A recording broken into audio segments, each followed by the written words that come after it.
Luis Ignacio Lula da Silva gana por tercera vez la presidencia de Brasil. El Calpa Catativá presenta serie de 7 cartillas para el empoderamiento de trabajadores y trabajadoras. Trabajadores de Palmozán entraron en huelga. Suicidio, un daño psicosocial prevenible. Yo soy Mayra Alejandra Restrepo. Y yo soy Ferney Darío Jaramillo. Somos el equipo de comunicaciones de la Escuela Nacional Sindical y junto a la emisora virtual de ADIDA producimos este programa que se llama AIL Radio. Este es un programa informativo de la Escuela Nacional Sindical y de su Agencia de Información Laboral. Este podcast estará disponible en la emisora virtual de ADIDA, en la página web de la Agencia de Información Laboral, que es ail.ens.org.co. También nos puedes escuchar en las principales plataformas de podcast. Muchas gracias por escucharnos y compartir nuestros contenidos. Hoy es 5 de noviembre del año 2022. En nuestra edición hablamos de la elección de Lula en Brasil como nuevo presidente. Tenemos una nota sobre un material didáctico para los y las trabajadoras. Vamos a hablar de la huelga de los trabajadores palmeros en la empresa Palmozán y del suicidio como daño psicosocial prevenible. Bienvenidas y bienvenidos.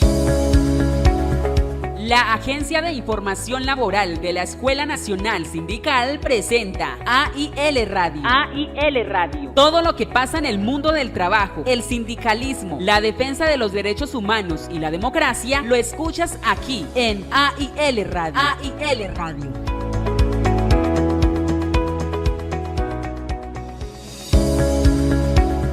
La opinión de los especialistas sobre los temas de actualidad. Esta es la editorial. La editorial. El exmandatario Luis Ignacio Lula da Silva ganó el pasado domingo 30 de octubre la segunda vuelta de las elecciones presidenciales en Brasil con un 50.9% de los votos, frente al 49.1% que obtuvo el actual gobernante Jair Bolsonaro. Lula da Silva, líder del Partido de los Trabajadores, quien ya gobernó entre 2003 y 2010, volverá a ocupar la presidencia de un Brasil extremadamente dividido a partir del 1 de enero de 2023 y por los 4 años siguientes. Para nuestra editorial de hoy estuvimos conversando con Carlos Julio Díaz Botero, director de la Escuela Nacional Sindical, sobre lo que significa no solo para Brasil, sino para América Latina el triunfo de Lula da Silva y cuáles son sus principales retos. El exdirigente sindical Ignacio Lula da Silva ganó las elecciones oficialmente en Brasil por un margen muy estrecho. No obstante, ese triunfo no le quita claridad ni transparencia por la forma como el presidente Bolsonaro manipuló la estructura y la maquinaria del Estado para derrotar a Ignacio Lula da Silva. El que fuera presidente de Brasil, recordamos, por 2 mandatos, 2003 y 2010, fue incriminado y encarcelado en el año 2018 por cargos de corrupción manifiestamente fraudulentos, creado por los intereses financieros en la famosa operación Lava Jato del juez brasileño Sergio Moro. Lula fue puesto en libertad en el año 2021 cuando el Tribunal Supremo anuló los cargos de corrupción. Ese regreso de Lula como el ave fénix se expresó el 30 de octubre en la gigantesca movilización que se hizo en Sao Paulo, cuando expresó: trataron de enterrarme vivo y aquí estoy, de regreso. Entonces, es un ejemplo de tenacidad, es un ejemplo de persistencia, es un ejemplo de creer en los métodos democráticos a pesar de las debilidades en las estructuras políticas, a pesar de las maquinarias que jugaron en contra, pero es un triunfo y un triunfo del pueblo brasileño y de las fuerzas progresistas del mundo. La victoria de Lula tiene enormes repercusiones para el papel que juega Brasil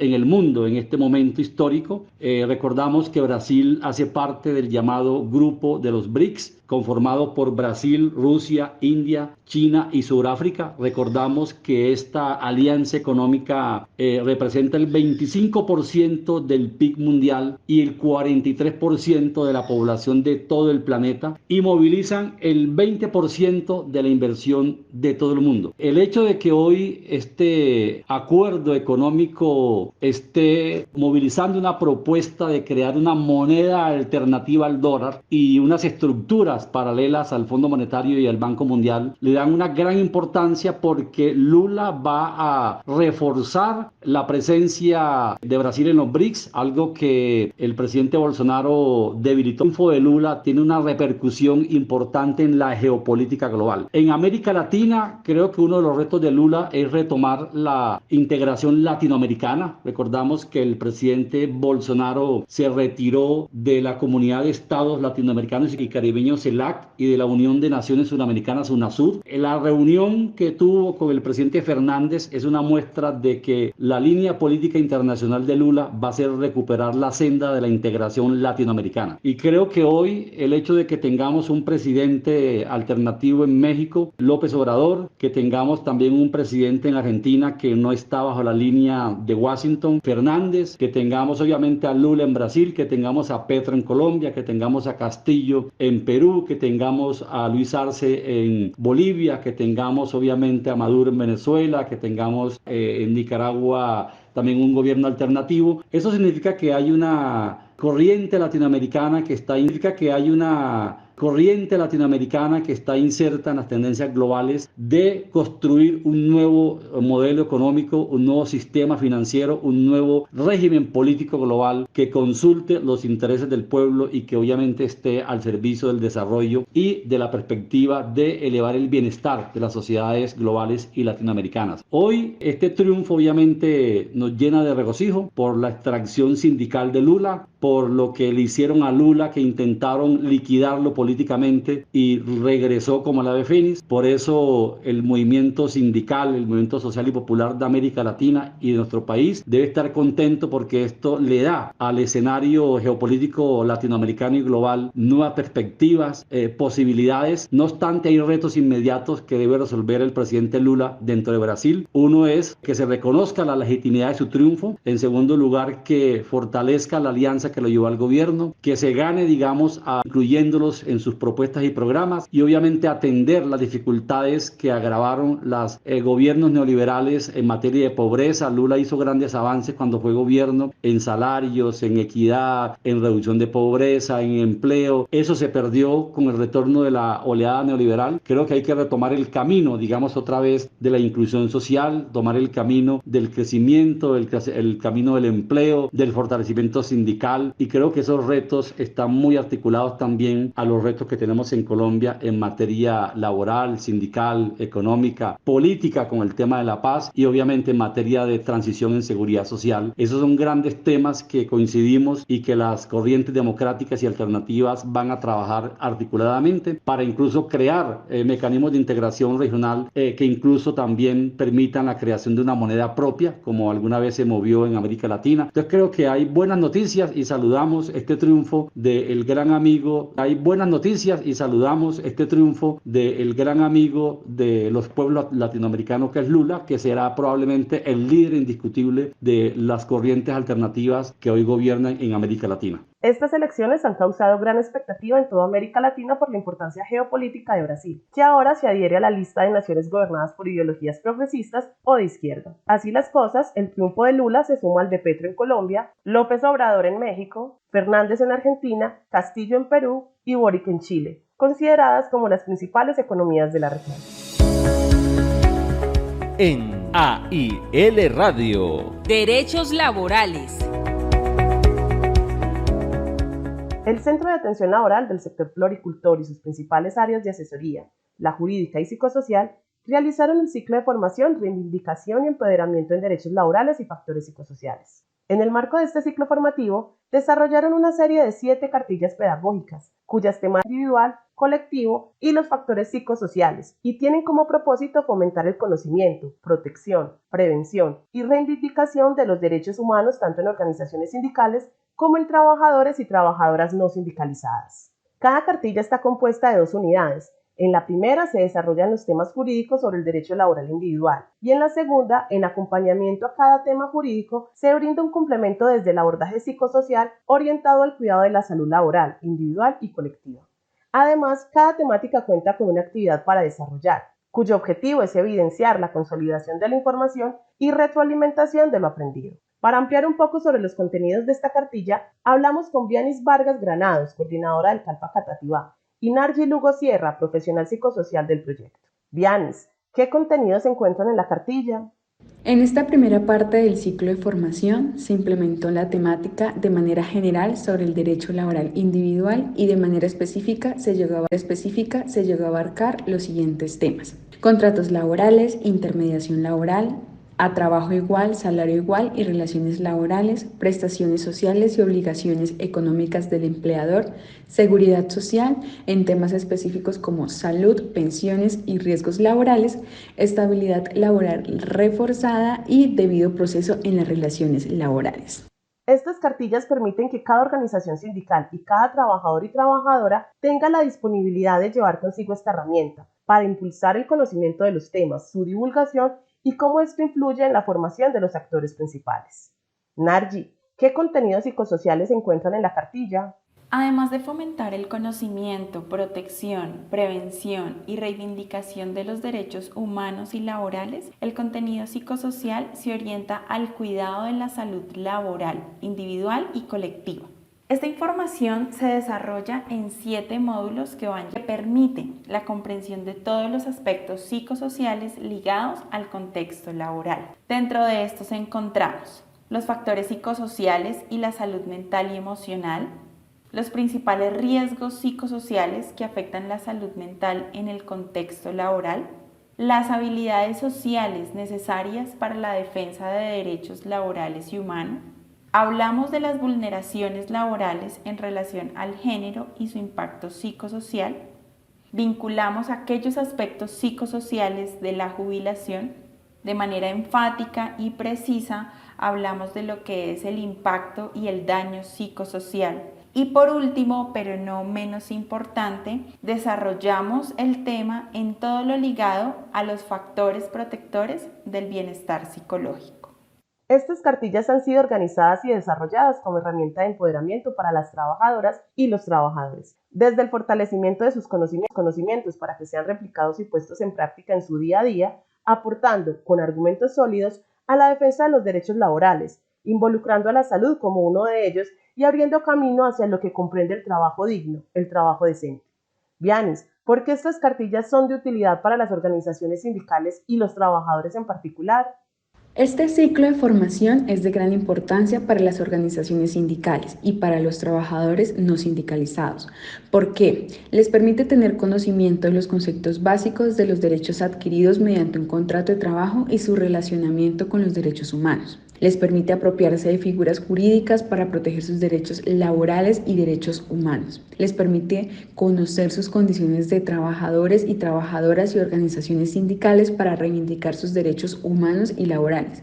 Igualmente les permite aprender y reaprender de manera didáctica sus derechos y sus deberes como trabajadores y trabajadoras del sector floricultor. Marco de un proceso formativo para trabajadores y trabajadoras del sector de las flores, su contenido es de gran utilidad para cualquier trabajador, no importa el sector en el que desempeñe su trabajo.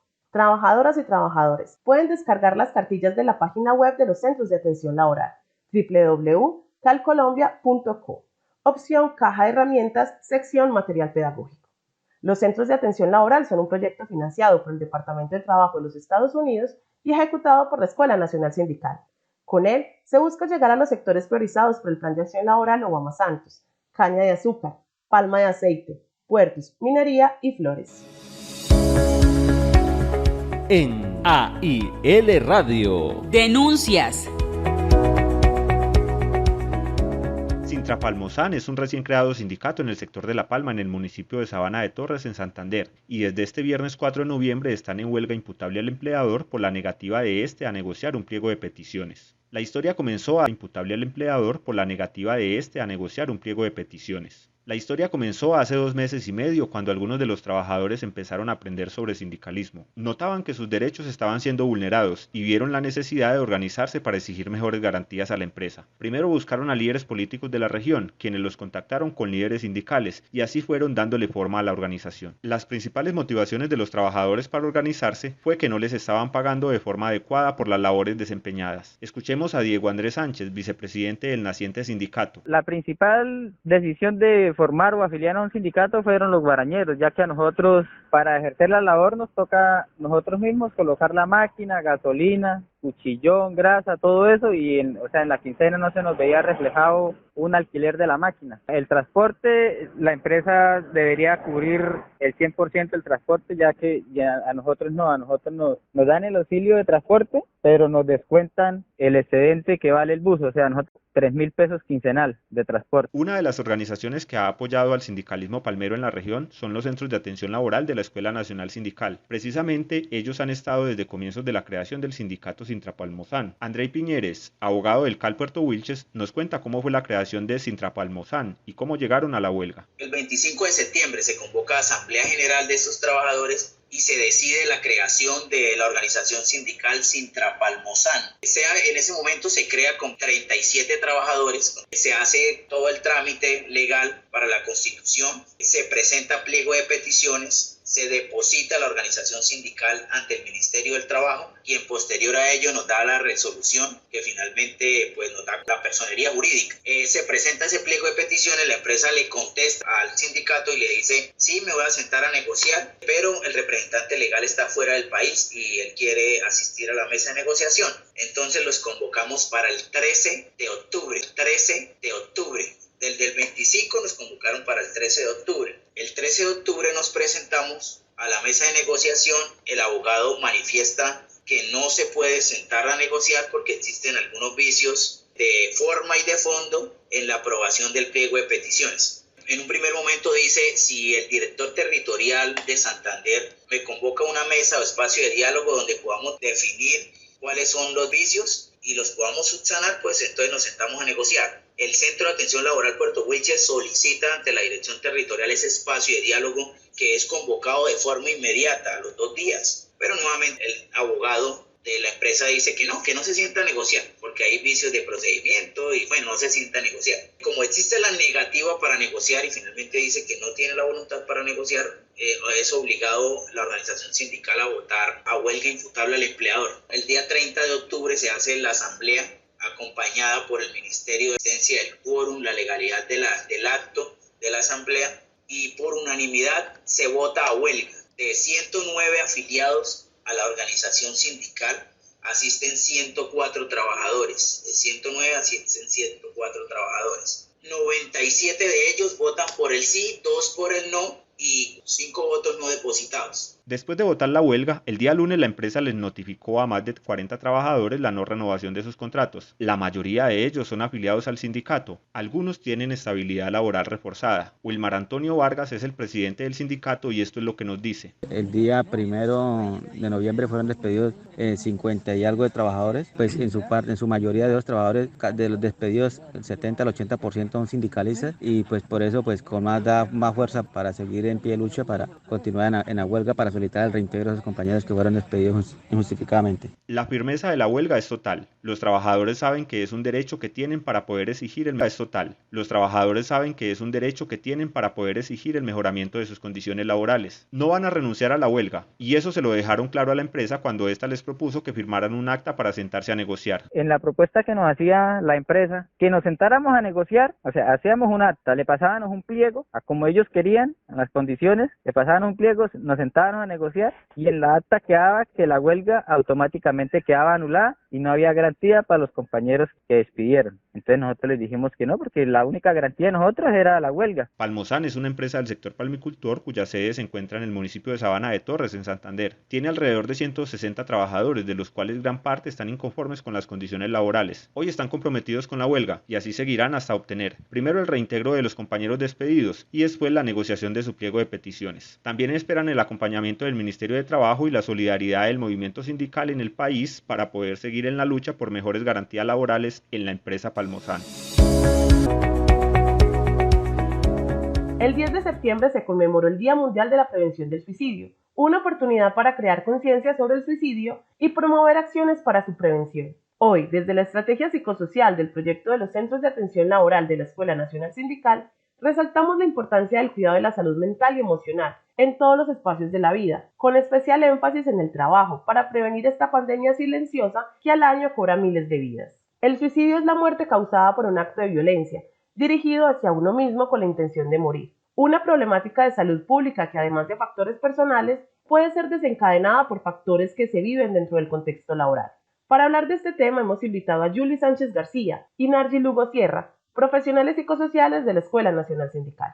Julie, ¿qué relación puede existir entre suicidio y el mundo del trabajo?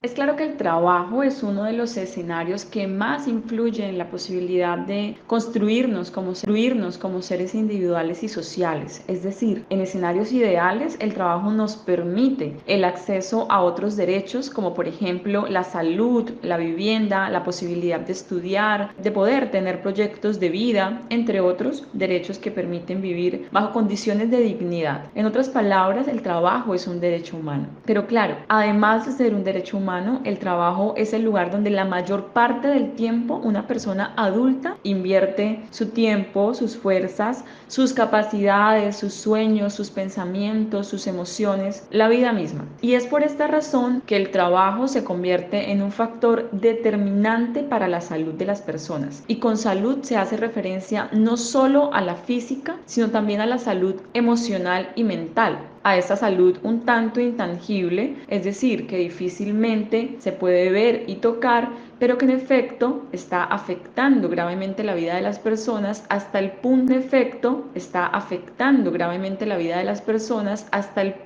de generar daños irreversibles como el suicidio. En este orden de ideas, el mundo laboral y el suicidio, aquella pandemia silenciosa y multicausal, sí guardan una estrecha relación, toda vez que el mundo laboral sí tiene responsabilidades al no generar estrategias de prevención ante los factores de riesgo psicosocial que se viven dentro del trabajo y que ciertamente están afectando la salud mental y emocional. Factores psicosociales tales como el acoso laboral, la violencia antisindical, la sobrecarga laboral, la no claridad en el rol, los horarios y los salarios injustos, la inestabilidad laboral, las condiciones físicas inapropiadas, entre otros factores psicosociales que ciertamente al no ser abordados adecuadamente se pueden convertir en un riesgo, en una cadena, en un conjunto de situaciones que pueden conllevar a daños y reparación, y teniendo claro que uno de los pilares del trabajo decente hace referencia a la salud y seguridad en el trabajo, se hace justo, necesario y urgente continuar fortaleciendo los marcos que garanticen un trabajo decente y digno, pues en definitiva, hablar de trabajo decente como ingrediente principal para la justicia social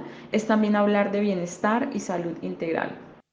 En Colombia, para el año 2021, según cifras del DANE, una persona murió por esta causa cada 3 horas y se presentó con mayor frecuencia en hombres que en mujeres. Para este mismo año, el 37.5% de los casos se presentó en personas entre los 15 y 29 años de edad, siendo esta población la más incidente en esta problemática. Nargi, ¿cuáles son los principales mitos que existen alrededor del suicidio? Existen muchos mitos con respecto al suicidio y a quienes lo intentan, que al ser criterios equivocados lo que hacen es entorpecer su prevención y que se hable con claridad del tema en todos los contextos a alguno de ellos. Hablar sobre el suicidio es una mala idea, ya que puede incitar a las personas a hacerlo. Se escucha también que la persona que expresa el deseo de acabar con su vida nunca lo hará. Hablan de que el suicidio es una conducta impulsiva o que solo las personas con problemas graves se suicidan. Existe también la creencia de que para suicidarse hay que ser muy cobarde o muy valiente. Y dentro de los últimos, tener la idea de que el suicidio no puede ser prevenido porque ocurre por impulso. En 6 puntos, Nargi nos presentó los principales mitos sobre el suicidio. Escuchemos a Julie, que nos hablará sobre las realidades de estos mitos.